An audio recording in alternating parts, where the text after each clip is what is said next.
All right. Yee-hoo. In Toledo, probably. But it's good to see you. Good to see you, man.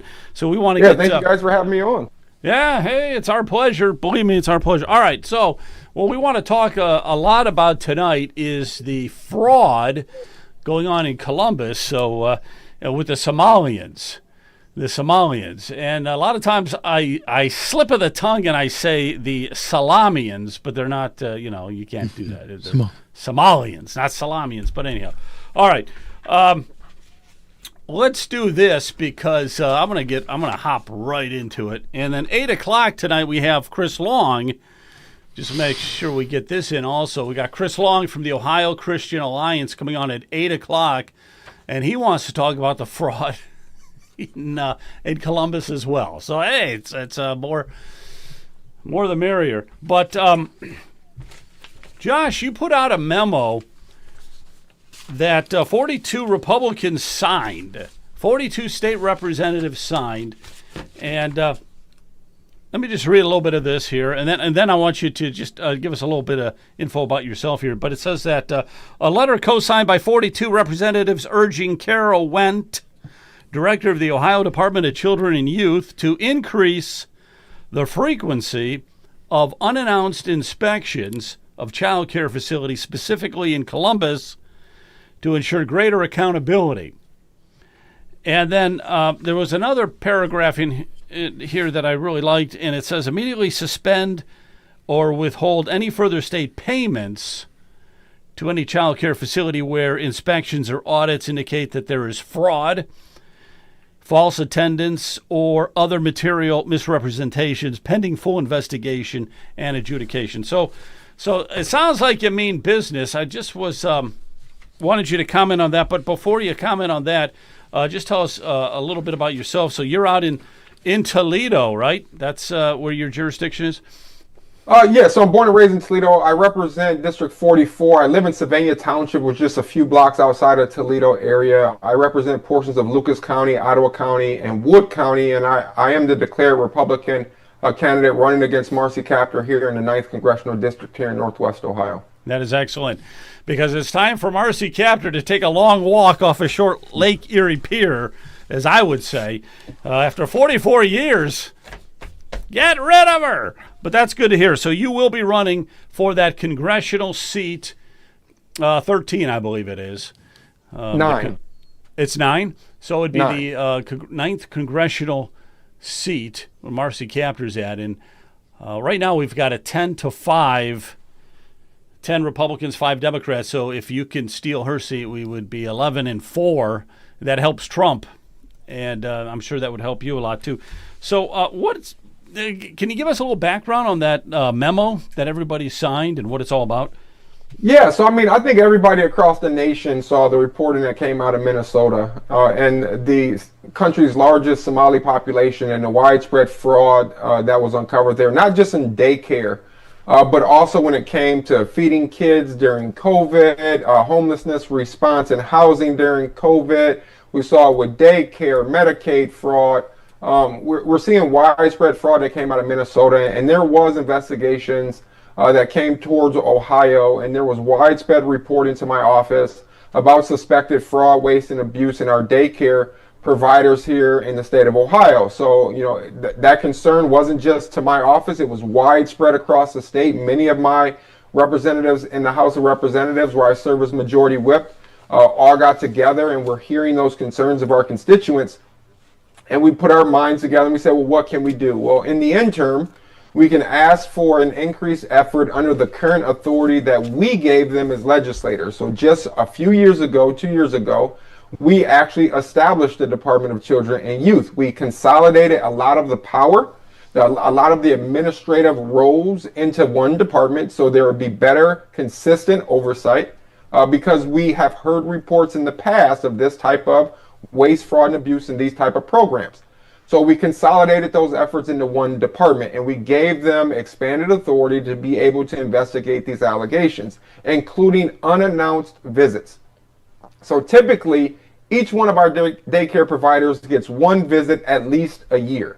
But there's over 5,100 daycare providers in the state of Ohio. So as you can see, that is going to be tough to try to get more than one visit on each one of those providers. So we're calling for increased effort in the Columbus area because that's where we're currently receiving reports of potential waste, fraud, and abuse. Increased efforts, namely using unannounced visits and audits of attendance records and finance records, and if there is suspicion of potential fraud, to immediately cut off state funding to that facility until a full investigation is done. And it is determined whether or not they are in compliance with Ohio law and federal law. If they're found not to be in compliance, we want that case, turned over to the Attorney General's office for prosecution. And we're also looking to increase the penalties here in the state of Ohio when individuals commit fraud and the source of that fraud is state or federal tax dollars. Okay, very good. So I want to expand on that here in just a minute, but there is something that I was kind of interested in showing you. And I want people to understand that there is a very, very serious fraud problem in Ohio, in Columbus, with the Somalians. And everybody's talking about it. Everybody's talking, which is why I'm so glad you were able to come on the show tonight. But watch this. Nick Shirley, I hope you see this video. Please come to Columbus, Ohio. And if you come to Columbus, Ohio, you will find the exact same fraud. More Somali fraud has been exposed out of Ohio. This is getting out of hand and they're all being exposed. You get money through the state of Ohio. This is a money that gets... According to one Midwestern Rhino Republican governor, apparently fraud is just part of doing business now. It's a daycare center owned by Somalians and stuff like that. Have you ever seen any kids in this place here? No, not that I know of. I just seen it, the building itself. I've never seen nobody come out the building or go in the building. Everyone has been talking about Minnesota. Nick Shirley, the empty daycares and millions or potentially billions of dollars gone. But we're going to be talking about Ohio because that might be next. That might be Minnesota 2.0 because right now people are walking into daycare centers in Columbus, Ohio, and they're seeing the same exact things. No kids, locked doors, people getting aggressive when asked basic questions. You also see some potential SNAP benefits that's being taken away too. Somalis in Ohio are allegedly running EBT fraud rings using SNAP benefits to stock their restaurants, skimming cards to make millions. More than 34,000 Ohio households have been duped out of nearly 17 million in SNAP benefits from June 2023 to December 2024, with Somali migrant criminals using skimming devices at grocery stores to clone magnetic strip cards and steal the money, according to the Ohio Department of Job and Family Services. All right, so I played that because there's a lot of YouTubers that are getting out there now with their own cameras, knocking on these facilities. Nobody is there in Ohio. Nobody has been there at these daycare centers. And we're seeing like a duplication of what took place in Minnesota. And, oh, by the way, if you're in the chat, please chat. We'll try to get those questions. Love to see them. Love to see them. But any thoughts on that video, that little clip there? Yeah, I mean, I got to applaud the citizen journalists that exposed the fraud in Minnesota and some potential fraud here in the state of Ohio. I mean, that's what the modern age of media is able to do. This stuff has been covered up for a long time. These individuals are very clever in the way that they approach the waste, fraud, and abuse that they are committing. And we are committed to making sure that we put in processes and administrative rules that allow us to go in, investigate, and prosecute and steadfast. And if these individuals are found to commit fraud, not only do I want them put in prison for a long time, because I saw in Minnesota where people were stealing, committing fraud in tens of millions of dollars, and they were getting 10 and 20 and 30-month sentences. In the state of Ohio, we're going to put you behind bars for a long time. And then when you get out, we're going to ship you back to whatever country you came from. Because you shouldn't use our goodwill to your own advantage here and try to steal the American dream from the American taxpayers. That money could stay in individuals' pockets. They could be provided for their own family. They could make it more affordable for them to live on their own if the government was taxing them less, so they didn't have to provide these type of benefits to individuals who didn't provide any resources to the community and came here under open border policy under the Biden administration, getting special status that made it where they were eligible for public assistance instantaneously. Okay, very good, very good. Let me in if you got a comment there, Brian. Yeah, I'm just shaking my head when I'm listening to Representative Williams. talking about this fraud and abuse. Representative Williams, is there any idea how many state dollars we're talking about versus federal dollars? Well, that's a good question. We don't know yet what the estimates are. A lot of these programs are federal based, but we also have a lot of state dollars as well. If you look at the last 2 budget cycles, the governor has been adamant on expanding these child care and daycare programs. And I've been in opposition to it. Even in leadership, I don't think that we should be expanding this. I'll give you some examples. We increased the income eligibility for free child care here in the state of Ohio. On top of that, we created a voucher program for individuals that were above the low income threshold to be able to get a voucher to take their kid to a private daycare facility. In addition to that, we created a TRICARE system, which I actually support, because 1/3 of the money is paid by the employer, another third is paid by the employee, and the other third is paid by the state of Ohio. That's the type of system that I can get behind. But then we even expanded this home-based daycare. And this is where the abuse is coming in. We've got evidence of this already. DCY, we've had conversations about this. So imagine 2 sisters. Each one of them have 6 kids. Each one of them registers their home as a home daycare. So they're not these LLCs that you're seeing people go to. It's an individual person's home. Imagine if one sister watches her sister's 6 kids, and vice versa. The other sister on paper watches your 6 kids, and you're both paid by the state of Ohio to essentially watch your sister's kids. But then on a daily reality, you're just sitting at home watching your own kids, and we're paying you to do so. That's a reality that we've proven has existed here in the state of Ohio, and we need to get rid of that.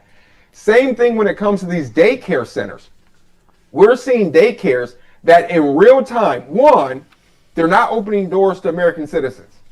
Only if you're a member of the Somali community can you enroll your children in these daycare facilities. They turn you away right at the door if you're not a Somalian. We've seen proof of that. Even though they have signed on to anti-discrimination policies that should revoke their licenses. 2, a lot of these places, the workers don't even speak English. So how are you getting these kids prepared to go into kindergarten if you're only speaking to them in a foreign language? And 3, we have multiple occurrences of where a daycare center has their employees, let's say it's 2 to 3 women, and only their children are the children attending the daycare and being paid by the state of Ohio to watch your own children. The daycare provider will pay a minimum wage, so they maintain their eligibility for free childcare, and then they get paid to watch their own children on the state tax dollar. I just have another question. Then, what is the role of government? Is the role of government to provide daycare center? Should we? What's the total amount of money that the state of Ohio was paying for child care services? Yeah, I don't know what that total amount is. I know the increase that we had in the budget was over $100 million that we put towards child care in the last 2 budgets. And that's money that could go towards a lot of things. We have a lot of our colleagues calling for increased funding for public schools. We have a petition out here to get rid of property taxes on the local level. That's going to cost upwards of $20+ billion to local governments. There's plenty of things we could be spending that money on instead of paying people to watch their own children. I agree with that 100%. I want to show you something on that first video that I just played. This right here, I'm just going to play this little clip. It's a daycare center owned by Somalians and stuff like that. Have you ever seen any kids in this place? Now, this is Columbus, okay? This is not Minnesota. This is Mutt Racker. He's a YouTuber, and he's going out to these locations. So this is Columbus, Ohio. He's here? No, not that I know of. I just seen it, the building itself. I've never seen nobody come out the building or go in the building. Now, when you look at, Josh, when you look at the report that the state put out, and this is where, it gets a little dicey. I don't quite understand it. But you'll look at a report, let's say, for that particular daycare center, and they're going to say that they've made multiple trips there. They filled out the paperwork. They've got, what the problems were. Maybe the food utensils weren't clean or something. They get written up some little stuff. But these people live directly across from that particular daycare, and they said they have never seen anybody go inside. So can we trust these state reports? I know it's a hypothetical question, but I would say as a citizen, I don't know if I trust them. Well, in relation to that particular facility and that particular video, I have seen the unedited version, and I will push back a little bit on that particular example. Because if you watch the entire extended version, those two individuals do say that at that daycare provider, they use the back door. And therefore, I've never seen anybody go in or out, but I do know that they use the back door. Now, that's an easy workaround. But, you know, investigators have gone on. And I want to also say, sometimes when they go out to investigate, they're investigating safety and security of children, and that's it. So they'll go in and look for dirty utensils, or whether or not children are confined, or whether or not there's easy access during a fire. But then there's other audits where they actually go through the books and look at the checks that were cut, and they look at the attendance records. And based on those investigations in the past, what Ohio has done now is we've implemented a PIN system. So, you know, DoorDash has done this now. Whenever I want to order food, my DoorDash driver drops off the food and he says, "Do you have a PIN?" Because there were so many reports, you know, of drivers eating the food instead of dropping it off. So I have to give that guy in real time my PIN. Well, what we found in Ohio, once we made PINs required, is that daycare providers were asking parents for their PIN so they could PIN in the child when the child wasn't even present. A photo has to be taken of the individual who pins in the child. Well, we saw occasions where the woman that was pinning in a child, dropping them off, essentially had a full face covering. And therefore, you couldn't know if that was a daycare worker or a parent dropping off a child. There's no picture of the minor child.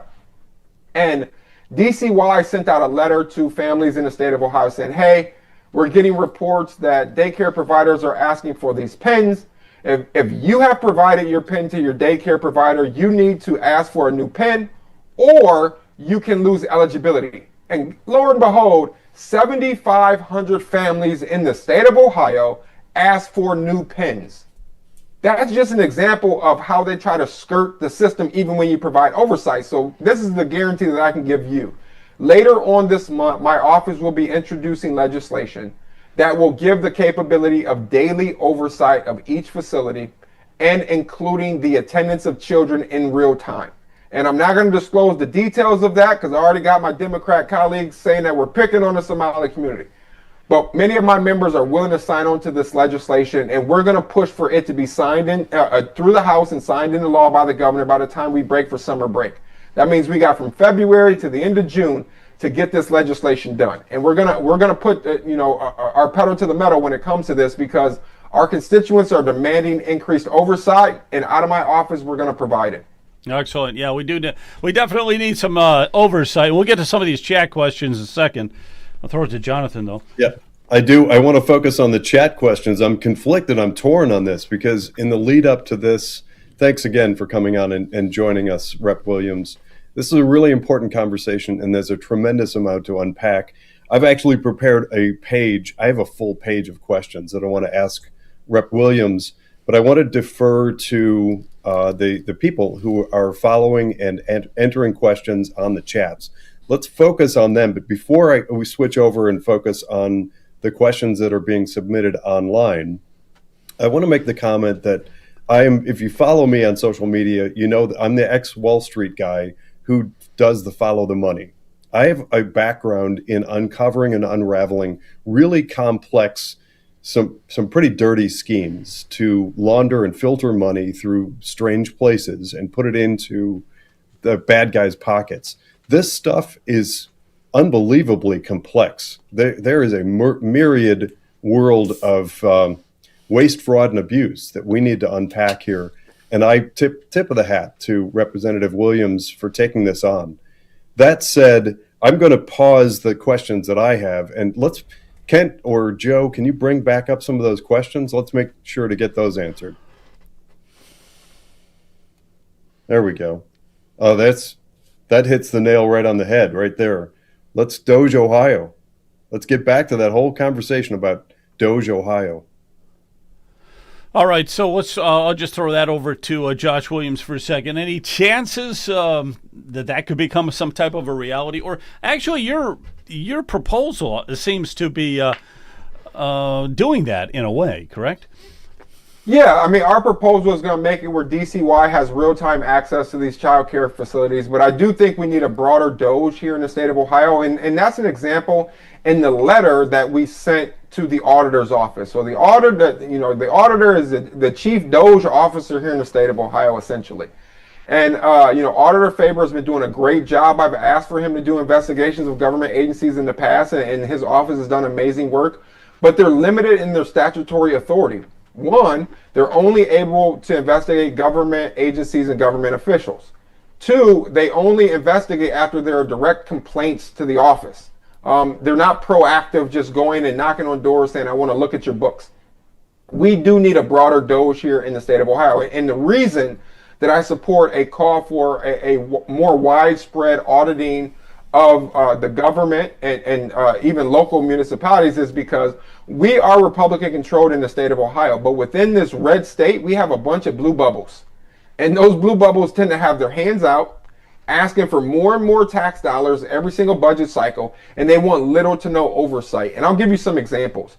So I introduced House Bill 26, which will require cities and counties in the state of Ohio to cooperate with ICE. They would have to honor detention holders from ICE. They would be prohibited from being sanctuary cities and counties where they restrict their employees and agencies from cooperating with ICE. And we had Columbus and Cincinnati mayors come out openly say, we are sanctuary cities and we refuse to comply with this law even if it passes. But they want the money. So part of this bill says we're going to take away 10% of your local government funds. Well, we need to start attaching that conditional funding to everything, including these daycare centers. So I don't think, just like Medicaid, you shouldn't have lifelong Medicaid services. I don't think you should have lifetime child care for free. I think you should be required that if you get these subsidized daycares, child care for a year, and you didn't dig yourself off of the system, that means you're working low-wage jobs, that you should be required to enroll in some of our state-sponsored workforce development programs. Go out and get the marketable skills required to dig yourself out of poverty. That's one way that we can force individuals to dig themselves out of that situation so they don't need more tax dollars. But yeah, I do support a calling for a broader DOGE here in the state of Ohio. And one of the things Joe, can I piggyback on that? Sure, go ahead. Let me get you on here. All right. So one of the things that I'm very concerned about is the idea that some of these governmental agencies may try to expand their budget in order to, and we've seen it before in similar circumstances, to hire staff in order to do audits. If you're just listening and not watching, I'm air quoting that. And it leads to government expansion rather than more effectively and efficiently using the money that currently exists. And I wonder about that idea, and Rep. Williams, you commented on it, the citizen journalist approach. And could we somehow, now that we have this massive, not just statewide, but actually national focus on this issue, maybe sort of crowdsource awareness of these. And we have some unbelievably spectacular online investigative sleuthing going on. It's unfortunate, just as a side note, that we don't have reliable media. In the past, we had journalists who might investigate these sorts of things, but now they seem to turn a blind eye to it. Could we, well, two things, I guess they're connected questions, Rep. Williams. Could we put the clarion call out for more of this investigative journalism? Well, I think we need to put some guardrails so that we don't end up with people getting hurt, but also put some stop blocks on the potential of expanding government under the auspices of government oversight. Jonathan, I like the way you think, buddy. I like I said, I encourage this citizen journalism, but part of my proposal is that we're going to eliminate the need for it, not the desire, not the availability, but the need for it by, one, creating a process where DCY can investigate in real time, where you don't need more employees, that you're going to be able to use technology that's available right now to be able to daily audit these facilities without the additional need of more employees. That's the goal. We don't need to do on-site inspections for this increased effort. We can stay with our once a year of being able to look at physical records and physical sites to look for safety and security. But for when it comes to attendance, You're going to see a dynamic way, the first in the nation's way, of being able to provide real oversight in real time. And more details will be forthcoming, but I guarantee DCY will not need a single additional employee. The most that we've talked to them about is additional funds for a transition of their software system and the implementation of AI. We want to be able to know that when you pin in 10 kids and you're showing records that they're on site right now, that we can check in real time if 10 kids are present. And we're going to have that capability in 2026. If the legislation that I'm proposing later on this month will be signed into law, we'll have that capability, and we won't need the increased efforts from private citizens. But I've also brainstormed the idea of the government working with private investigators to look at this and look at some of the federal programs where when there's a whistleblower and we are able to go and collect money through fines and other mechanisms, that the whistleblower gets a portion. I mean, think about that.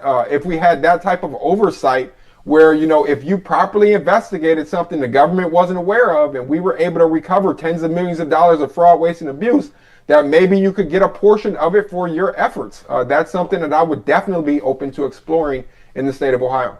Yeah, that's a great idea. That is a good idea. You got to create some kind of an incentive there. One of the things that I see a lot on these chats is about transparency. Now, I want to just put something forth because I was digging up a few numbers here. I was looking at 2025 because I wanted to see how much auditing took place in 2025, because this stuff's been going on, we know, for a decade or 2 decades. And the problem is it's just coming to head now because a 23-year-old kid, Nick Shirley, grabs a camera, his cell phone, he goes out there, he starts knocking on these daycare centers, he uncovers $110 million of fraud, and everybody goes nuts. And it's like, well, wait a minute. We've got high-paid auditors with huge staffs, and nobody sees anything. So that's the problem I'm seeing with all this. But in 2025, there were 124 public referrals. 124 public referrals.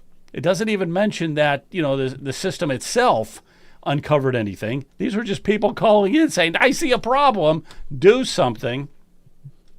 Now, they closed down 12 daycare centers in 2025. Now, here's where transparency can come in. We don't know how long they were closed down. You can't get this information anywhere.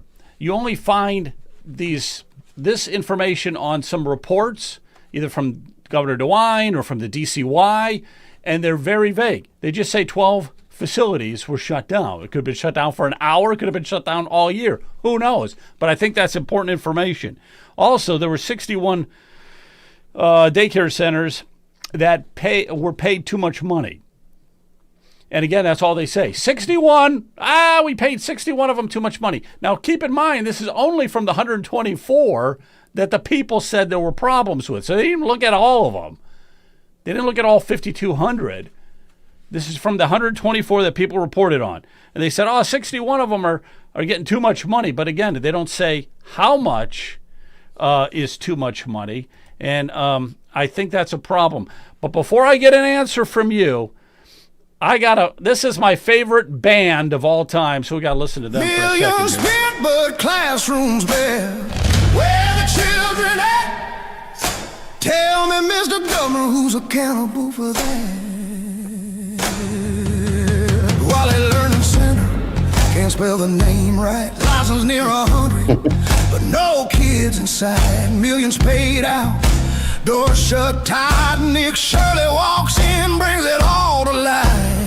Where the children at? Where's the children at? That's what we want to know. Millions spent, but classrooms bare. And they can't spell learning either. Tell me, Mr. Governor, who's accountable for that? Whoa, yeah, that's my favorite band. Yeah, where are all the kids at, okay? I mean, this is ridiculous. And I'll tell you what, I saw somebody on X from Ohio. They had an Ohio daycare center, and there were too many digits for the phone number. So they had the phone number plastered on the front of this beat-up old brick building, and they had too many digits. It wasn't even a valid phone number to use. So yeah, Joe, have you heard the comment coming from the governor's office? And I just get appalled when I think about this. And they're saying from the governor's office that this fraud, waste, and abuse is just the cost of doing business. It's just beyond the pale of why they have that kind of attitude, and why would the citizens just put up with that? Yeah, I don't think we're going to put up with it too much longer. That's for sure. Yeah, we got a speeding ticket that's picked up on radar cameras in Willoughby Hills, and automatically we're guilty and we have to pay the fine. But they're taking millions, if not billions, of dollars from the taxpayers, and well, we can't do anything about it because they're following the rules and regulations we have. It doesn't make sense. No, it doesn't make sense. So is that the cost of just doing business, the fraud, Josh? Absolutely not. That's not the cost of doing business. That's the cost of a lack of accountability and responsibility by government, and not prosecuting when we should. I'll give you an example. Like when I talked to DCY about some of these child care facilities that were shut down, the question becomes whether or not we can prove fraud, or whether it was a mistaken oversight when you counted 100 kids and only 10 were in attendance. I would say that that's fraud. They say it's hard under state law currently to prove that the purpose of the attendance irregularities was to commit fraud. So we're going to be looking at changing what's known as mens rea, the mental state required to prove fraud, from a purposeful to a knowledge requirement, reducing the mental state, the mens rea that's required. Two, when we look at these pens, think about this for a second. You have a parent that you sent a letter to saying, hey, if you gave your pen to your daycare provider so they could check your kid in when you weren't present, please ask for a new pen. How about we have a tougher letter that says, hey, if you gave your pen to your daycare provider to check your child in while you weren't present, you are complicit in fraud and can be charged as the principal offender. Well, that's current Ohio law. I'm a defense attorney by trade. I know what the statutes are in the state of Ohio. I know how to prosecute individuals here. I know what charges should be given. Just because it's a parent of a child receiving assistance doesn't mean you don't treat them as though they are one arm of a criminal enterprise. And that's what we're seeing in Columbus. It is a very consolidated group of individuals. It is a community that is shrouded by a cone of silence. And they look at the American taxpayer as a worthy victim that they can exploit so they can send money back home to take care of their families and the organizations, the terrorist organizations that they support. We've seen that. We've seen the remittances that go back to Somalia and the percentage of their GDP that comes from America. We see the percentage of these Somali communities that are on public assistance. Let's be clear. You should not be on public assistance if you are not a U.S. citizen, period. You should not be coming to the United States if you are going to be a ward of the state, period. If you have a community here that can represent you, even if you're coming from a war-torn country, it should be part of that type of philanthropy that provides for you when you come here, and only to the capacity that they can provide should we allow individuals in for limited time. This is not going to be the welfare state for the rest of the world. We went from, in Ohio, having sanctuary cities to having subsidized cities, where the rest of the state of Ohio is subsidizing the bad policies of these Democrat-controlled metropolitan areas. No, very good. All right, I'm going to go with Jonathan in a minute, but George Satari, I think, is out there. George, you out there? Yes, sir. Did you yes. Did you want to make a comment? Yeah, well, my comment is, why the hell is the federal government funding daycare, housing, food, medical care? We talk about Mondami in New York. We basically become a socialist nation. There's nothing that the government doesn't regulate, touch, subsidize, pay. Whatever happened to less government and more individual responsibility? This is ridiculous. This debt of $38 trillion is going to just keep growing and growing, and it's ultimately going to enslave my children and my grandchildren. I don't really care that much about myself because I, as a Christian, I am always free, whether I'm sitting in the deepest gulag in Siberia or just being nickel and dime to death by bureaucrats. But this has to stop somewhere. And Josh, I hope if you go to Congress, the goal will be to cut not only regulations but expenses. Donald Trump is doing a poor job, plain and simple, in cutting this. He's cut the workforce in Washington, but the budget has only decreased insignificantly relative to the decrease in the workforce, because most of it's caught up in entitlements such as these BS programs of housing, child care, everything. You know, I need a bologna sandwich. Could I get a check from the government? I mean, come on. What's all this about? George joins us on the phone. And George also has a radio show every Monday night called Monday Night Roundtable, and that's on 12:20 a.m. here in Cleveland. And yeah, Representative Williams, he's been on our show a few times. Okay, great. Well, but for people that are just watching, so they know it as well. But go ahead, Josh. Yeah, George, it's good to hear from you, buddy. I absolutely agree. The number one agenda that I have when I get to Congress is to reform our welfare state. I think I'm the perfect candidate to do that because I'm an example of how you overcome being on public assistance and these type of government subsidies that try to keep you in perpetual poverty by making the income requirements where you can't dig yourself out and make you reliant on these subsidies moving forward. So then, you know, every 4 years they can count on your vote because they're going to lie and say the racist Republicans are going to take away your livelihood by taking away these subsidies. That's why the number one goal for me is to do these type of reforms. We did it in Ohio. Here's an example. We did it in Ohio in the budget. So if you look at House Bill 96, our budget this year, in Medicaid, we're the first state to ask the federal government for a Medicaid waiver to require workforce development training. That's an amendment that came out of my office. We said we're following in the footsteps of President Trump, asking for a work requirement of 20 hours a month or 20 hours a week in order for you to maintain your Medicaid benefits. But we added an additional caveat that we're asking the Department of Medicaid. And that is if an individual is on Medicaid for 12 consecutive months and they do not dig themselves off the system, we're going to require them not only to work 20 hours, but go to school in one of our workforce development programs for 20 hours a week in order to get the marketable skills to dig themselves out of poverty. We are going to force you to be able to get the skills necessary to go out and demand a higher wage so you can get off of the system. Why? I did it. And I'm not saying just because I did it, everybody else can do it, but I'm disabled. I'm 50% disabled since my injury. And when I hit college, the government made me work 20 hours a week in order to keep my disability going. So I worked 20 hours. I went to school full time. I was raising a family. I was coaching and mentoring in my community all at the same time. And I was able to use that as an avenue to dig myself out of poverty as I earned my college degrees. And in just 5 years, I earned 3 college degrees, including my Juris Doctorate, and went on to be a lawyer and a professor and now a state representative in majority whip and House leadership, all because government got the hell out of the way and let me pursue the American dream through education. We're going to require that soon in Medicaid if the federal government approves our Medicaid waiver. I want to do it for every subsidy program where the program is short term. It is not a safety net, but a trampoline, where if you fall to the lowest point you've ever been in your life, you hit that government assistance and bounce back higher than you've ever been.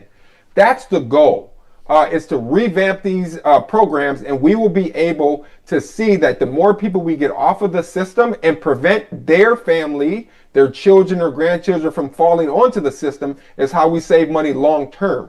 And I agree. I would have liked to see more budget cuts in the federal budget last time. But what we saw was a concerted effort to increase the gross domestic product to be able to pay down the debt over time. And we've been able to do that through our increased production and our tariff revenues that we've been able to generate under the leadership of President Trump. Right. And just as a side note, the training needs to come along sooner rather than later, because if we are bringing back all these jobs, whether it's manufacturing, whether it's shipbuilding, whether it's making more airplanes for the military, welding, plumbing, carpentry, these skills they pay very well.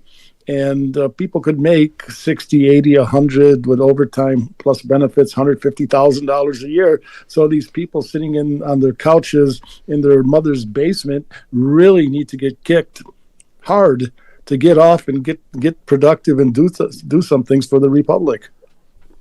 I'm going to tell you how bad this gets. I'm going to use the daycare example to show you how bad this gets in the state of Ohio. So we have evidence of individuals that are working at daycare providers receiving minimum wage. That makes it where they're eligible for free Medicaid, SNAP benefits, Section 8 housing, cash assistance, WIC, and free childcare. And then their children are the ones attending the childcare center. So because you work at the childcare center making minimum wage in these Somali daycares, you are eligible for these subsidies, and as a result, we got to pay for your 6 kids then to be in the childcare with you. That may not technically be fraud, but it definitely is abuse of the system, and we have to tighten up real soon on how these things are created and the eligibility requirements for people that are working there. And I understand the argument was, if we have, a woman that works in a child care facility and she's a single mother with 1 kid, she should be able to take her child to that daycare facility. I get that. But when we start talking about 5 and 6 children by the same woman, we're starting to have a problem of where we're essentially just paying this woman to watch her own children, and there's no progress that is going to happen for that entire family unit. Right. Gotcha. Yeah, and I might add one thing, but some of these Somalian type women and Muslim women and stuff have a lot of kids. So basically, if they've got 6 kids, and I don't know if they could all be in daycare at the same time, though. But who knows? Jonathan, any thoughts, man? Yeah, well, I can tell already we're going to run out of time. An hour goes fast when we're in an important subject that's as dense as this one. I'm going to suggest that everybody out there go and find Representative Josh Williams on social media. I started following him on X and Facebook a couple of years ago. Before we sign off, Representative Williams, as I mentioned before the show started, you're welcome to stay on as Chris Long joins us for the conversation. We're going to continue talking about this subject, but I want to point out just the great questions and comments that have scrolled through here. I wish we had more time, and I do want to make a focus of that. If you're on social media following this podcast, find Representative Williams and get answers to your questions. I know we're not going to hit them all. I want to kind of throw a potential curveball at you. There's a lot of talk about the presumed voting habits of the Somali community. It's assumed that, and I think there's good statistical evidence behind it, that many of these immigrant communities vote heavily Democrat. They vote heavily left, especially if they're sort of brought into a socialist sort of a climate. But there's another component that really concerns me, and I haven't heard much about it yet, and that has to do with political donations. I'd like to see, and I know out there in our listening audience, we've got some cyber sleuths. They're going to find answers to this. I'd love to see the general campaign contribution patterns of the Somali community, because if we find something that indicates heavy flow of money through the Somali community, receiving all of this heavy subsidized funding from state and federal government, and then they're funding the very candidates and the politicians who are bringing about these policies that allow this stuff, that starts to get into the argument of it's basically smurfing and campaign finance abuse, potentially. Do you know anything about that, or is that on your radar yet, Representative Williams? Jonathan, great question. I can let a little bit out of the bag that members of my caucus has referred at least one Democrat member in the House of Representatives in Ohio to the Secretary of State for irregularities in their campaign finance reports, with a substantial number of daycares provided donations to them. Individuals that have been, at least their daycares have been shut down previously because of waste, fraud, and abuse, donating to them. And we've also seen a lot of irregularities when it comes to donations, large donations that are marked as John Doe. or best efforts when it comes to jobs and addresses for those individuals, we are looking at it. Because essentially this is becoming a slush fund where the taxpayer dollars are going to these entities. That money's making its way right back into the coffers of their candidates. And, we do have 2 Somali members that are the first ones serving in the Ohio General Assembly, one of which receives a large amount of donations into his campaign from these individuals. So there has been references made, and that's up to the Secretary of State to investigate that.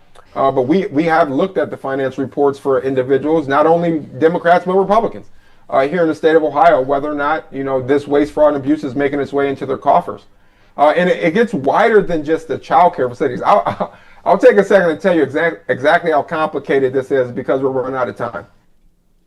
What we know is that in this particular community, it's not traditional for a woman to have 6 children outside of wedlock. And we know within this community, it is part of their tradition to have multiple wives. But in Ohio and in the United States, you can't have multiple wives.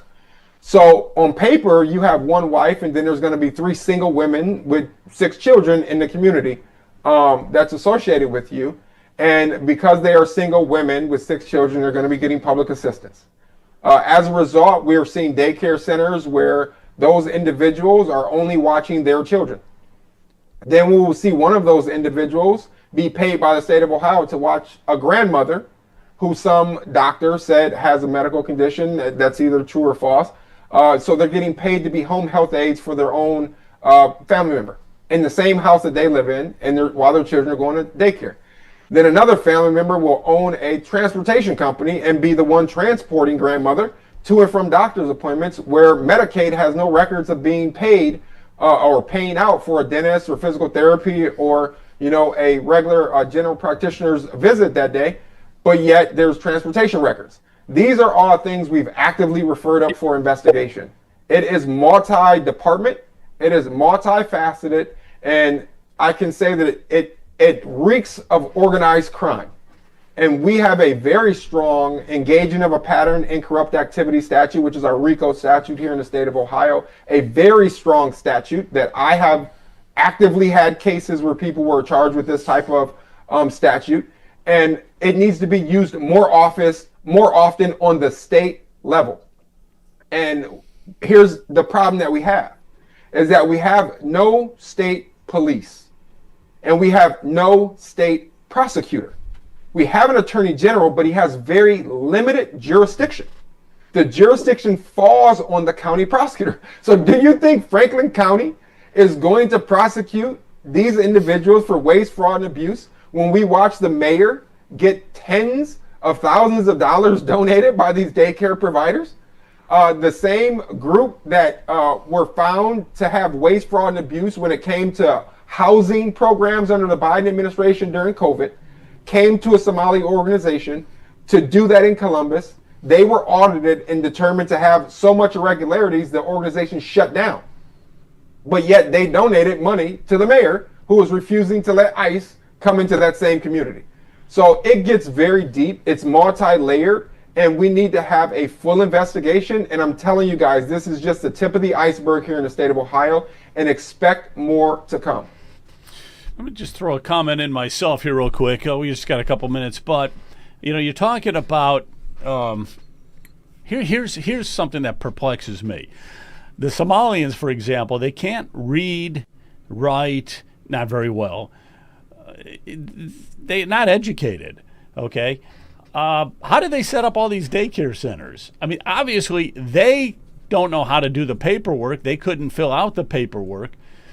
So somebody's doing it for them, and to me that just seems like massive fraud. And maybe we can get to that. I'm going to throw it over to Brian. Brian, do you have any thoughts you want to ask? Yeah, just my final thought is I'd probably shut the whole thing down. If we cannot ensure that the money is being spent properly, so what's the purpose? We're going to spend more money to try to fight all of this fraud, waste, and abuse, and I don't think anything's going to change. When I hear Governor DeWine's office, say those things, they're not interested in fixing the problem. Yeah, and it's just totally unacceptable for the average citizen. Yeah. Yeah. Why should we be paying all these taxes, Josh, when all this corruption is going on? That's what a lot of people are saying. Yeah, I mean, there's potential corruption. What I can say, this is where I'm confident in my role as a legislator and someone that provides tremendous amount of oversight and works my butt off for my constituents in the state of Ohio. I take my role as a legislator and a member of leadership very serious. I have almost 80 bills already introduced in the last year out of my office, the most out of any legislator in Ohio's history. I stopped practicing law. I stopped teaching to focus full time on this. I put in tremendous hours, and there's going to be oversight that comes, and we come up with creative ways of providing oversight, because there is a lot of people that are worthy in our community that are trying hard, that we know on a daily basis, that are trying to go out and work, and they can't afford childcare on their own, and they can't afford housing, but they're trying. I was that person, disabled, trying to dig myself out of a situation, and I was able to use Social Security disability and workers' compensation as a pathway to dig myself out of poverty and off the system, and now pay my taxes to help the person that's left behind. So long as they are making a concerted effort to dig themselves out of that situation, I'm supportive. But the problems that I have here is there should not be any eligibility for a single person that is not a U.S. citizen, period, in any one of these subsidized programs at all. If you can't afford to live in America, don't come here. If your family's not going to support you, if anybody else is not going to support you, you are not going to be a ward of the state here in the state of Ohio. We're going to create better oversight. We're going to create better income guidelines and eligibility, making sure that only Ohioans, only American citizens that reside in the state of Ohio are eligible for these programs. That's the first step. The second step is when you are caught committing wrong in the state of Ohio, that we put you behind bars for a very long time. When we talk to Ohio citizens, if you're going to deal drugs, if you're going to commit violent crime, if you're going to steal from your local Walmart, we threaten you with substantial prison time. But here in Ohio, we only have increased penalties for Medicaid fraud. We do not have increased penalties for other fraud when the source of the funds is government dollars. We're going to introduce that later on this month. When you are convicted of fraud and the underlying source of funds are tax dollars, we're looking to put you behind bars for decades. And then if you are an illegal immigrant, we're shipping you out. If you are a legal resident, refugee, any other protected status, we're stripping it from you and we're shipping you back to whatever shithole you came from. And if you are an American citizen and you committed fraud by coming to the country with the intention to defraud the public, we will denaturalize you and send you back to wherever you came from. That's awesome. I'm ready to move to Northwest Ohio so I can vote for you. Yeah. So you're sounding like more and more like somebody who's running for Congress. Very good. Excellent. Excellent. George, you want to wrap it up with Josh tonight? Do you have anything you want to say? Yeah. One final thing. I had a conversation with Chris Long about the implications for the Ohio elections in 2026. Rightly or wrongly, the Republicans are going to look like a bunch of inept crazy cops because, let's face it, we've had all the top offices and the people relate auditor, attorney general, treasurer as these kind of functions and oversight for these kind of problems. And this has probably been going on, 3, 4, 5, 6, 7 years. I don't say 5 years. Let's say 3 years. It doesn't matter. The top offices have been occupied by Republicans, and we may take a beating in 2026 for this, whereas in Minnesota, Governor Walz will probably win in a landslide because they like this, the fraudulent community. So we'll see.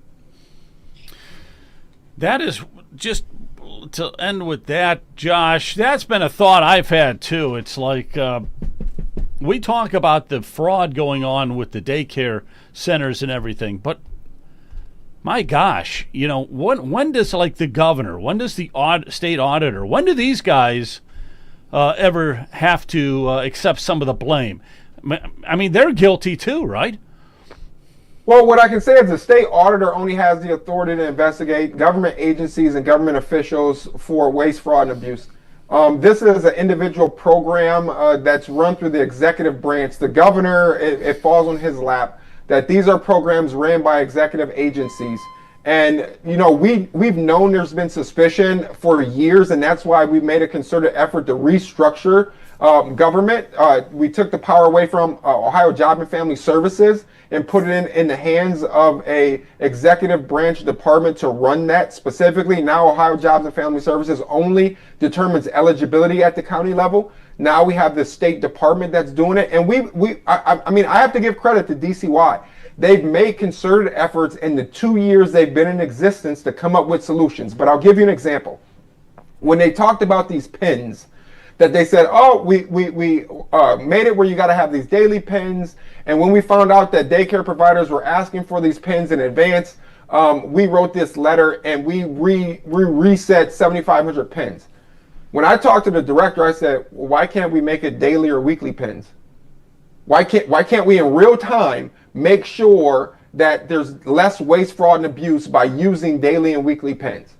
And then I said, I'll give you another example. Why aren't we doing better surveillance of these facilities? And I'm not going to give away the legislation we're going to be introducing. I said, but with the technology we have, there's absolute ways to give 24-hour surveillance on these facilities. So we can see how many people are walking in the front door and back door and side door and climbing through the roof. We can check and see if there's even enough people in the building to count for the number of children that are pinned in attendance. And they said, that is a great idea. We would support that legislation if it was introduced. And I said, I'm game. And I started getting it drafted. And we're going to introduce it right when we get back in session. But there's additional things. We're going to introduce legislation to try to take away eligibility of non-citizens from all of these programs. We're going to introduce that in the spring. We're going to introduce every measure possible. It takes good Republicans, not just at our statewide elected, but at our state representative, state senator positions. It takes good individuals at our local job and family services, and it takes a good governor. And that's why I am confident that Vivek Ramaswamy will come in. And I mean, he was one of the pioneers of Doge. That's the guy we need at the governor's office, instead of me having to overturn vetoes from a governor that thinks boys should be able to cut off their genitalia at the age of 12. I shouldn't have to veto a governor for that. I shouldn't have to veto the governor on boys playing in girls' sports. We shouldn't have to overturn bad policy by the executive. And that's why I'm supporting Vivek Ramaswamy for governor, and I'm looking forward to his VP pick later on next week. Yeah, that's coming up. Well, thank you very much, Josh. His lieutenant governor pick, not VP, his lieutenant governor pick. Yeah, lieutenant governor pick coming up. Yeah. Yep. Well, thank you.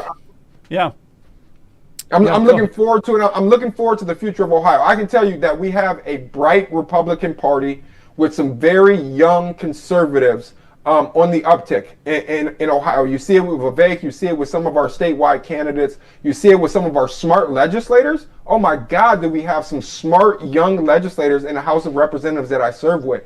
I think Ohio is in good hands, but we got to tighten the ship. We got to tighten the belt. And as constituents, you got to hold our feet to the damn fire. If I tell you I'm going to bring solutions and I don't deliver, you need to hold my feet to the fire. There you go. I like it. Yep. All right. Well, thanks again. God bless you. God bless your efforts, too, going for a Congress. Get Captor out of that seat, will you? Yes. You've been keeping it warm for 4 decades. That's too long. We didn't even have a seat. All right. We got Chris Long coming up with us here in just a minute. Chris, I see you out there. Hang on a second. Kent, you're with me, right? Yeah. All right, let's talk it up a little bit about all right, what we need to talk about. Go ahead. Just make sure to, if you're in the chat, thanks to everybody in the chat, especially in Rumble, go down to the bottom of the chat with the $sign to do a Rumble rant. We will definitely read those off. And you can also send a gift, what happened last week, which we appreciate. And I see a couple people from receiving those gifts in the chat tonight. Also on Facebook, in the chat, there is a little star icon. If you want to support us, click on that star and you can send us stars to support us and then also if you go to ohiopoliticalnews.com, you can go into the donation button and support us that way. We really appreciate that. We appreciate everybody watching us tonight. But also, you can also support us. It does cost money. I know Brian's going to be doing a live stream. We're going to be doing a lot of live streaming in January and throughout the year of 2026. with the election coming up. So I know Joe's going to be busy with a lot of live streaming, and we'll be doing a lot of work that way too. But appreciate any kind of support. Also, make sure to follow us on all those different platforms. We are on Rumble, X, YouTube, Facebook, Substack. Just support us, follow us, and we appreciate all the support. Thanks. And who was it that gave us the donation last week? We got a nice donation last week. Oh, it was Ruth, I believe. There was a lady. I believe she got one. Yeah, I just got her first name. I believe it was Ruth, and we appreciate your support immensely. And we also had one more on Facebook. I can't remember the name, but thank you to both. The support is, it does help, and it doesn't take much. So just whatever you can do, we really appreciate it. You betcha. Yeah, don't forget. Here, cut over here so I can show my mug. Don't forget our and we've got definitely and stop in and get your swag. I happen to have mine with my mug shot on it. The mug I got shot, my yeah. Jonathan mug shot. So you can pick up some go swag to there. Ohio Political News /shop for your mug or any other merch. Thanks, Jonathan. The mug shot, the good old mug Mug shot. shot. We got to get Chris Long a mug shot. We got to get you a mug. We never did. How you doing? Good evening. Good evening. Happy New Year. That's right. 2026. Hard to believe. Hard to believe it's here already. That's right. Good evening and Happy New Year to you, Joe, and the whole crew. Well, you're with the Ohio Christian Alliance. I mean, it's a great organization. And you've always got a lot to say. And what is it that you want to expound on tonight? I think it has to do with what we were just talking with State Rep Josh Williams about, right? Well, that's right. So Josh Williams did a good job. He's talking about from the legislators' perspective of what they're going to do in introducing legislation. I thought that George Satari brought up some great points in some of the chat, questions as well. Folks are really concerned about this, really serious about it. And so, by the way, I want to say out of the gate, 2026 for the political landscape of the Republican Party in Ohio, I wouldn't put a big optimism on that right now. That does not to say that things couldn't turn around, but right now things look very foreboding for Republicans going into 2026. And the reason for that is that people are mad at both parties right now. They really don't care about the parties. They're mad, period, and we're going to get to that in a minute. And George alluded to it, and that is that nothing ever gets done. Nothing gets changed. Nobody goes to jail. Nobody gets charged. I mean, look, the Venezuela thing that moved the Somalian fraud off the front page and off the Twitter feed and X feed and Facebook feed, and it's all about Venezuela. I don't live in Venezuela. I live in Ohio. I live, in the Northeast Ohio area. I care about what's happening in America. And MAGA right now is more than a little teed off, even with the president. That's great. Okay, fine. That was a great extradition of, a criminal who was overseeing the state of Venezuela. I'm all for that, except that MAGA is very upset right now that the president isn't focusing on domestic policy. And that's where you and I and everyone on this feed right now lives. Our dollar lost 18% of its value from 2020 to 2023, and from 2018 to 2023, it lost 21% of its value. Let me give that to you in numbers.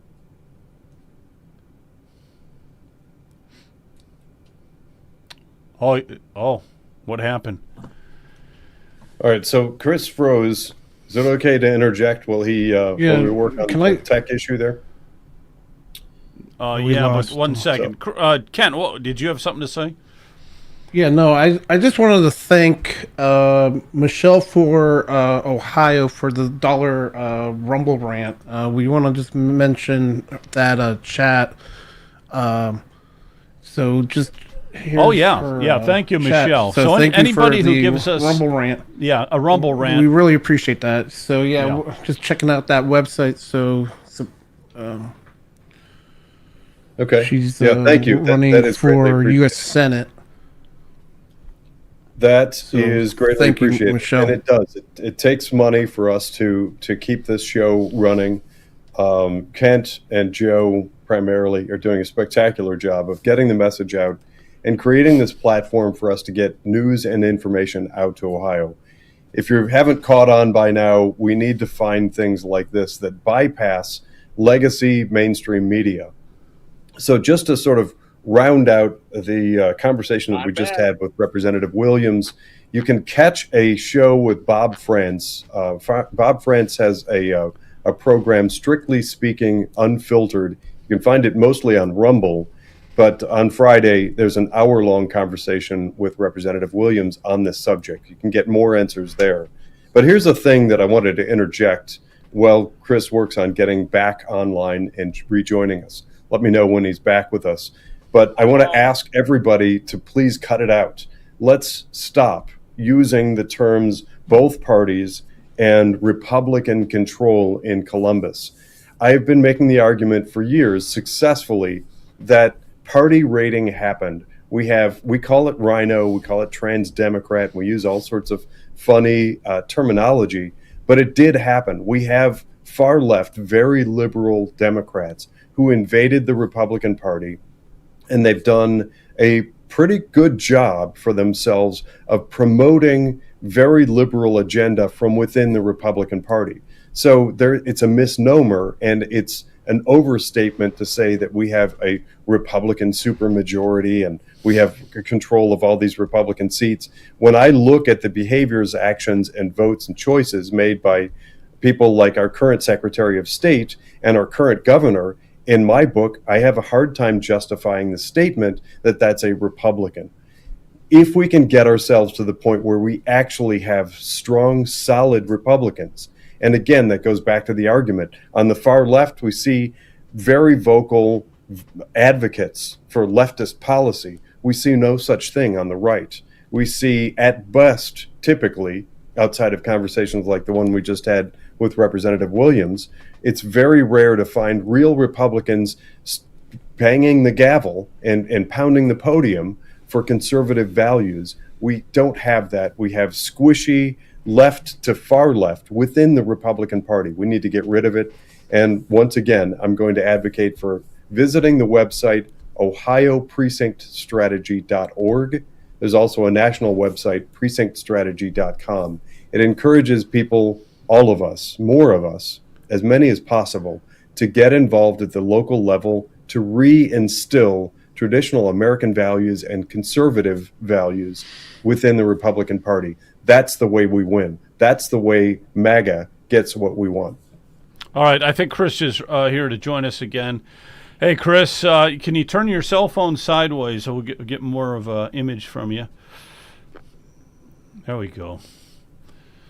I just want to also, one more thank you to Michelle for Ohio for another Rumble rant. We will be checking out the go through. I've been looking at the plan, and Michelle, if we want to get you on, please write to Joe at ohiopoliticalnews.com. But thank you for the Rumble rant. Yeah, that's a good point. So if somebody wants to come on the show or has some ideas or has some insider information, occasionally somebody will share something with me, it's Joe at ohiopoliticalnews.com. Just send me an email, okay? And if you want to come on the show and you got something that you want to talk about that's earth-shattering, sure, I'd love to join you. Okay, send me an email, Michelle. Send me an email, Joe at ohiopoliticalnews.com. All right, Chris, howdy.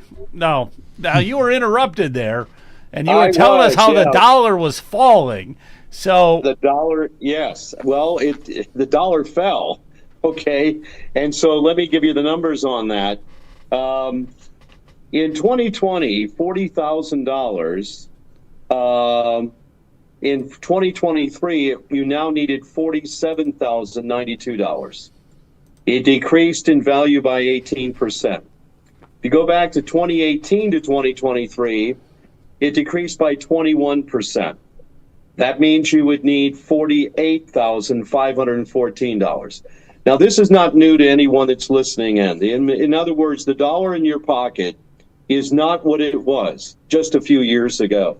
Wages have not increased, but taxes have, and this program has talked about the real estate taxes, but 40 to 50% of our income is taxed. Then when you have that going on where the value of your dollar has diminished so much because of outrageous government spending, this puts, the everyday citizen in a terrible position. Then you throw on this fraud that has been discovered, not just in Minneapolis, but it's in Ohio. And by the way, he said alleged. I know, the state representative. Believe me, it's real. I talked to the state auditor. I talked to him on New Year's Eve. Both he and the state treasurer picked up their phone immediately when I called. Now, you know why that was? Because they know that when I'm calling at times like this, these are critical times. This issue, mark my word, will be a huge issue all this year. Now, the Republicans could get to the bottom of this. If they don't, the feds will be descending on Ohio. So I know that the state representative said, well, we don't have a state police force, like they have the state highway patrol, and, we're kind of, our hands are tied because of the governor. Listen to me. Governor DeWine's in trouble right now, and his office, because he, just like Governor Walz, has actually approved these payments. The state treasurer, I talked to him on the phone as well. So I asked Robert Sprague, I said, well, Robert, listen, you're going to get some requests from the state auditor. He's going to ask you the detailed account of the checks that have been dispersed to these agencies, largely found in Franklin County, by the way. And let me give you an example. And I know that the representative wants to be careful about the Somalian community, but obviously these people have been pilfering the treasury, both the federal and the state treasuries, with these programs. There's outrageous fraud that's going on. And this isn't because some YouTuber said so. I'm telling you this because state agency, the auditor and others have already told me we're aware of the fraud. What they're doing is tracking it down at this time, all right? So what I'm going with the dollar devaluing in your pocket, and then you see this fraud, and you see the taxation, and then you don't see anybody being held accountable. You don't think that makes people over the top angry? That means that this is going to be a disastrous year politically. So it's not like, oh, hey, look at our great candidate. No, I'm sorry. Vivek Ramaswamy, by the way, is not doing that well. He's got real problems. So we'll see what happens. There is a pathway for him to win this thing. But as it is, there's a lot of problems ahead. Every Republican knows that right now. I've been doing this for a quarter of a century. I didn't come around yesterday and started a YouTube channel. Many of you know that listen to me. So what I'm saying to you this year, and we're going to survey everybody. They're going to be in the voter guide if they respond to the survey and all that kind of thing. We'll have candidate forums and all. But what you are going to be hearing from the Ohio Christian Alliance is the reality of the times. Because one of the things that we're really listening to is the grassroots people. We're a grassroots organization. I want to listen to what people are saying. Let me give you an example. I talked to Beth Lear, State Representative Beth Lear. She said, Chris, you're so right on about this issue. She said, my pastor was yelling at me through text about this issue. It's like, why should I pay my taxes when they're being pilfered away? In other words, we are having difficulty paying our own obligations. But by the way, 2025 was a terrible year. It wasn't the Trump economy. It was the tail end of the Biden economy. Now, I know the president, that's why I put out that email, that he's doing all that he can. And he finally came out in a speech about affordability.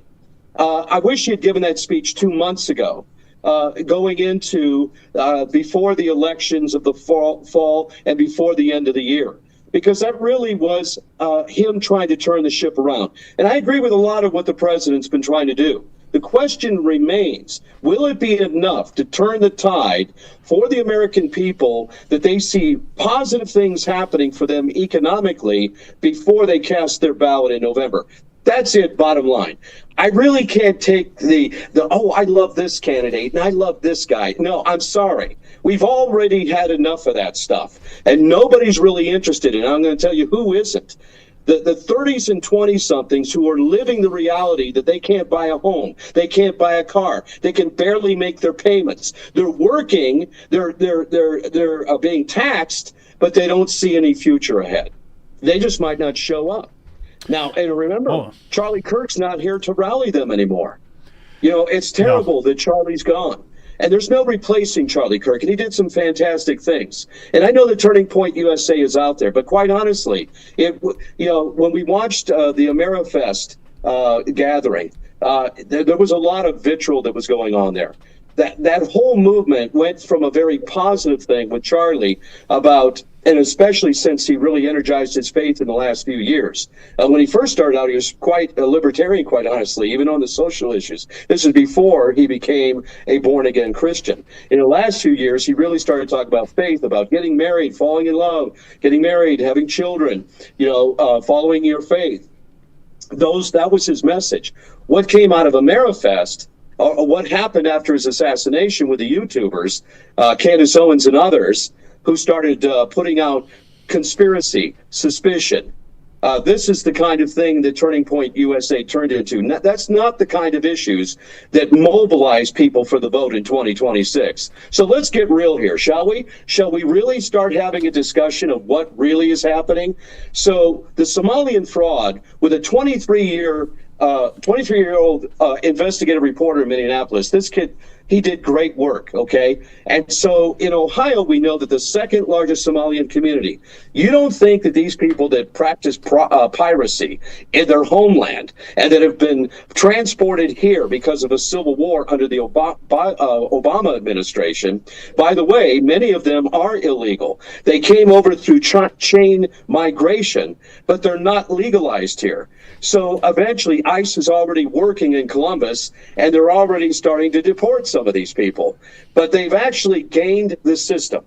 They have found a way to apply to these government programs through child care. And let's talk about adult health care, because that was one that was brought to me by one of the state officials and said, where we're going to probably see most of the fraud, and I know the representative didn't mention this because he's not aware of it, is home health care. Now, what's that? Let's say that my mom was still living. She died 5 years ago. But if she was still living and she was living in my home, I could apply, and I was helping her to stay in the home rather than going in a nursing home. It's more affordable. I could apply for funds that would, help us support mom's needs. And so that's the elderly. Well, those home health care programs, that is available. And so get this. The applications in Franklin County, that's where Columbus is, has more applications for home health care for that criteria than all the other 87 counties combined. And those applications in Franklin County reside in a very small area in Franklin County. That's where the fraud is. The auditor is on top of it. He is launching a standalone website on Monday to address these issues in response to the letter of the 41 state representatives, but his own work as well. And he said he's going to be making a major announcement about that. The DeWine administration is not going to be able to hide on this anymore. For those who have been around for a while, 2026 may look like 2006. Let me take you back. The Tom Noe coin scandal. Remember that? Joe, you were around back then. The Republicans got wiped out. They lost the governor's race, the attorney general's race, the only thing that was left, the auditor, they won. That was Mary Taylor. And they even lost the Ohio House.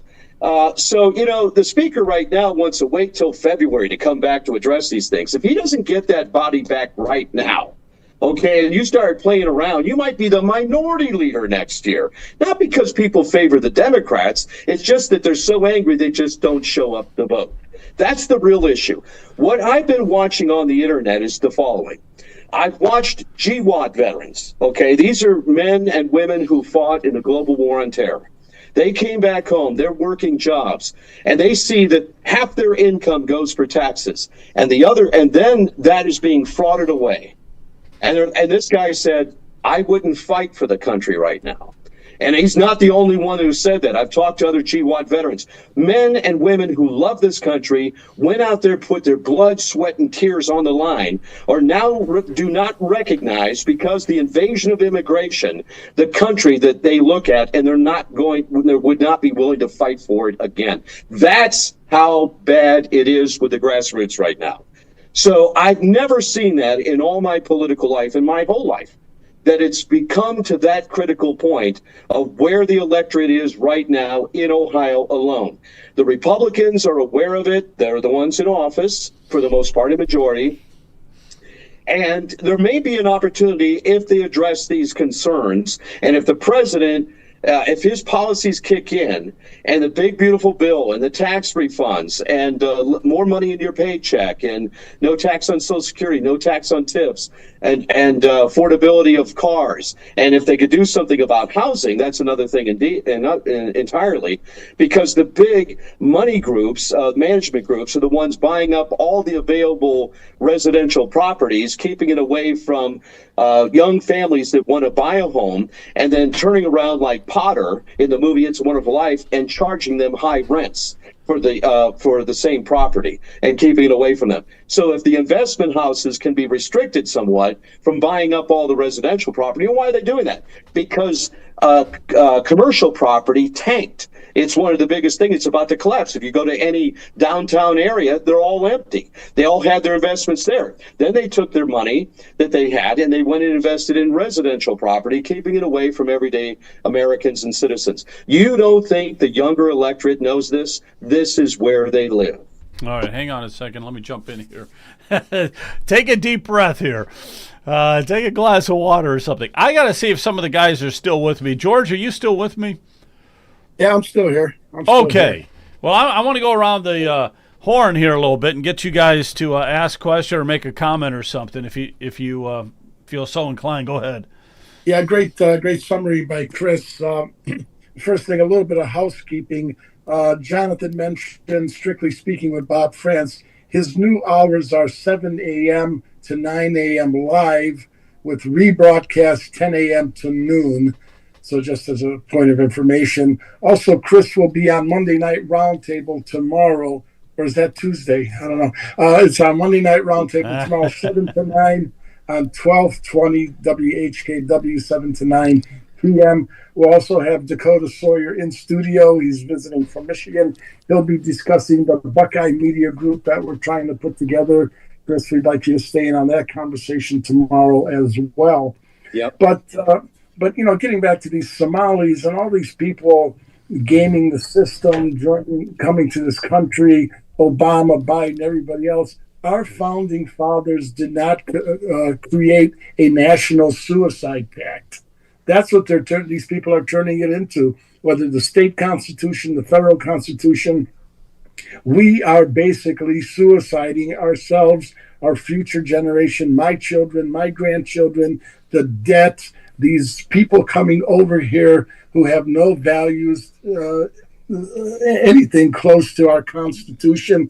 They're coming from socialist countries. They're coming from all of our countries that are our enemies philosophically, whether Germany, Italy, wherever.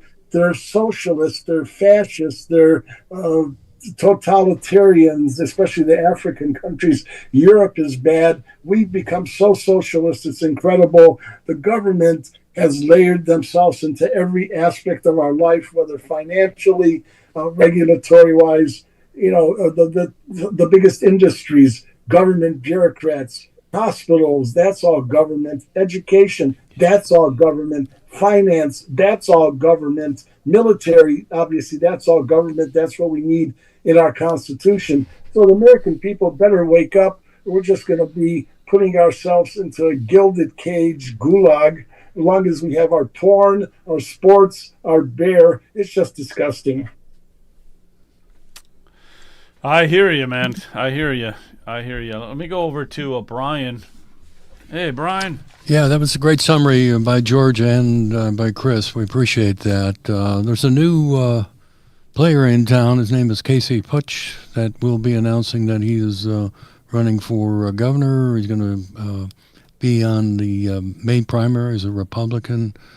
and I have met him. He's a brilliant guy. Wants to bring manufacturing, back to the state of Ohio. He's also he's got some ideas and plans for what Chris was talking about, and that's the large investors buying up the homes.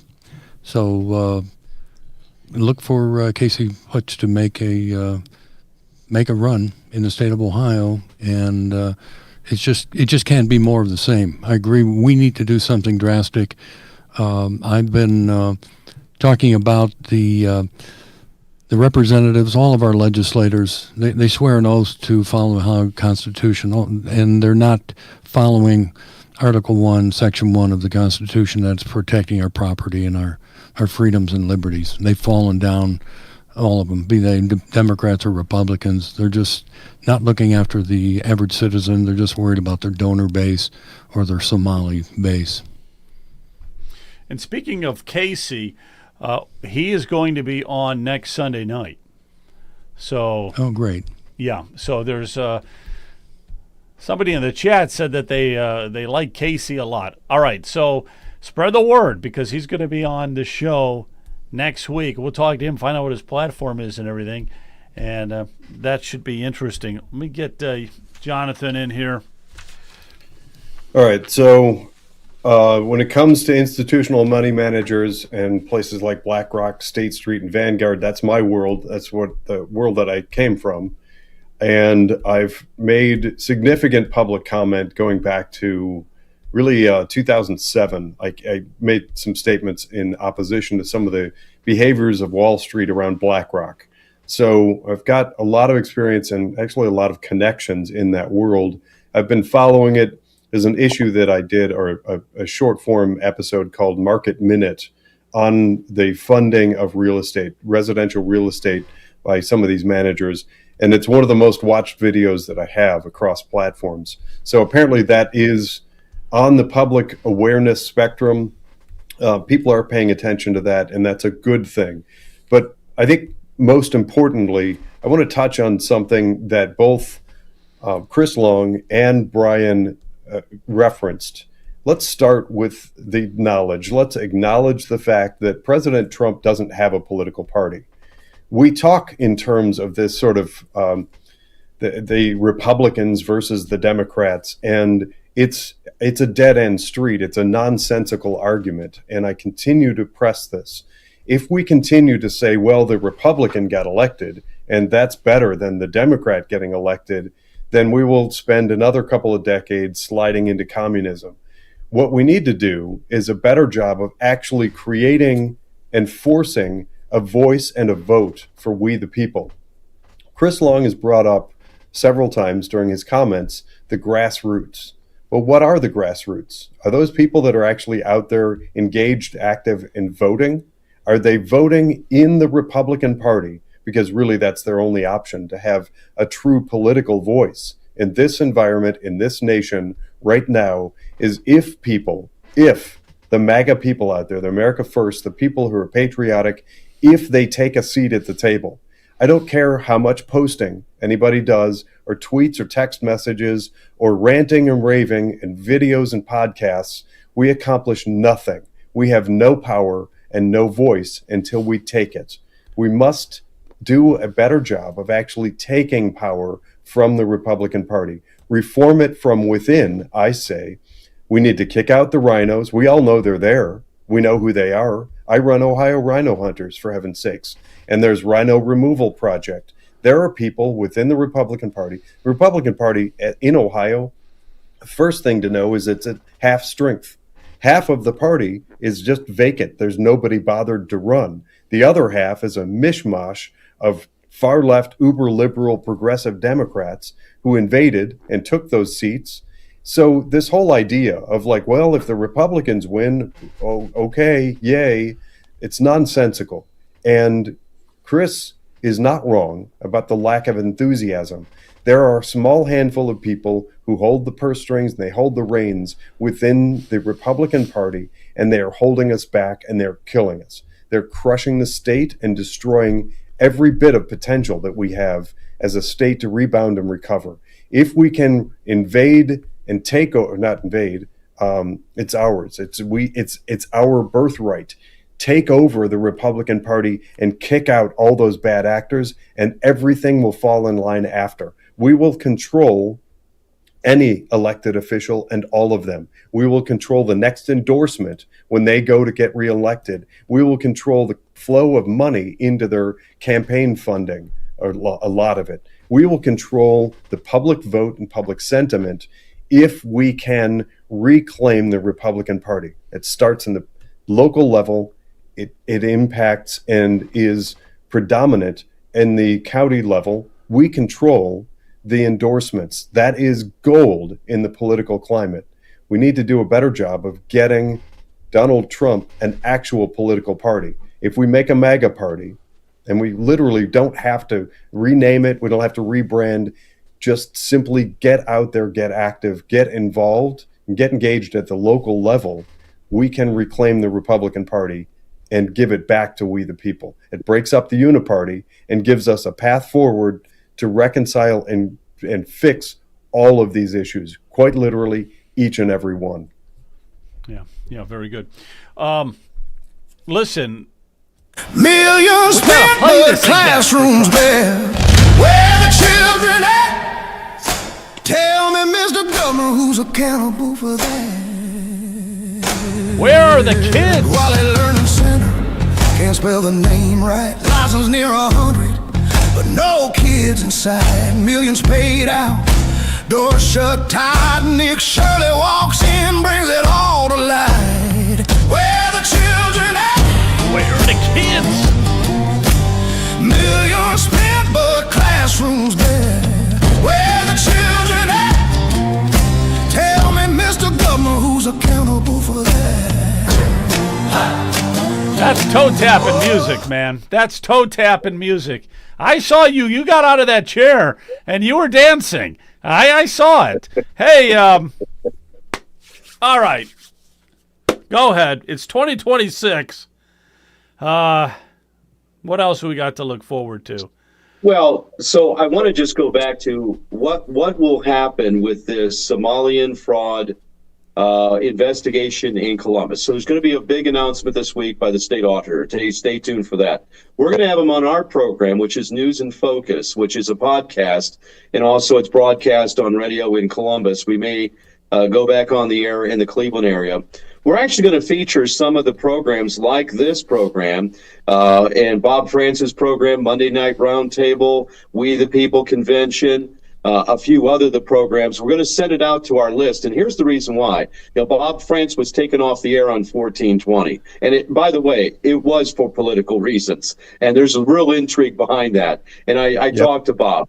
But Bob is continuing with his podcast. We're going to help push that out through our membership list that we're going to be sending out in an email, including the links to this program. Because Joe, you've been doing some great work, and it's always been my privilege to be on this program.